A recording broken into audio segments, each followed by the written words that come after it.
أعوذ بالله من الشيطان الرجيم بسم الله الرحمن الرحيم يا قوم لكم الملك اليوم ظاهرين في الأرض فمن ينصرنا من بأس الله إن جاءنا قال فرعون ما أريكم إلا ما أرى وما أهديكم إلا سبيل الرشاد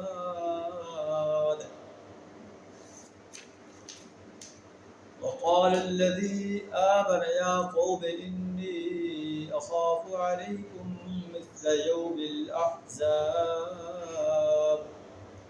صدق اللہ العظیم۔ سورہ المومن آیت نمبر 29 اور 30 آپ کے سامنے تلاوت کی۔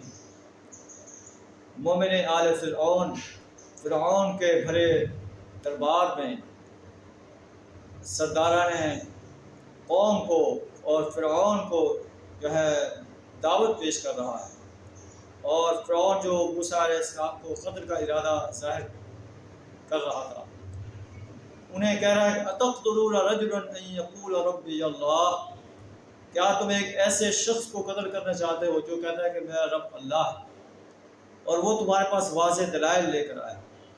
اگر وہ جھوٹا ہے تو اس کے جھوٹ کا وبال اسی پر ہوگا، اگر سچا ہے تو جس وعید کی، جس عذاب کی وہ دھمکی دے رہا ہے، ہو سکتا ہے کہ وہ عذاب تمہیں اپنی لپیٹ میں لے۔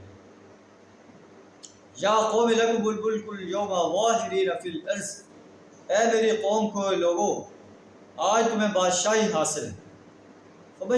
فمن ینصرنا من بأس اللہ ان جاءنا، اگر اللہ کا عذاب ہم پر آ گیا تو ہماری کون مدد کر سکے؟ فرعون کہتا ہے ما اریکم الا ما ارا، میں تو تم لوگوں کو جو رائے دے رہا ہوں مجھے وہی مناسب نظر آتی ہے۔ وما اہدیکم الا سبیل الرشاد، میں تمہیں ٹھیک راستے کی طرف رہنمائی کر رہا ہوں۔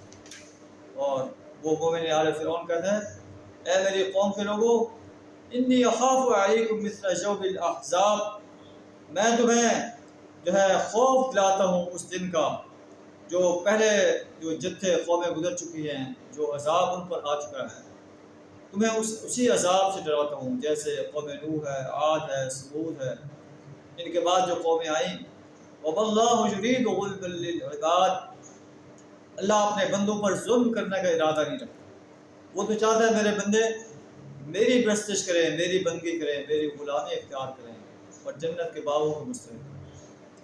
اے میری قوم کے لوگوں انی اخاف علیکم یوم التناد، میں تمہیں اس دن سے ڈراتا ہوں جو چیخ و پکار کا دن ہوگا، آہ و فغاں کا دن ہوگا۔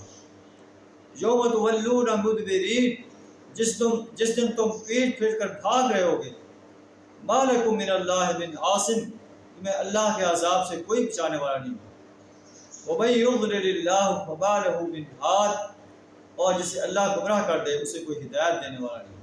اللہ اسے گمراہ کرتا ہے جو گمراہی کے راستے پہ چلتا ہے، اللہ کی وحدانیت کا انکار کرتا ہے، رسولوں کی رسالت کا انکار کرتا ہے اور بغاوت اور سرکشی اختیار کرتا ہے، اللہ تعالیٰ اسے اسی راستے پر ڈال دیتا ہے۔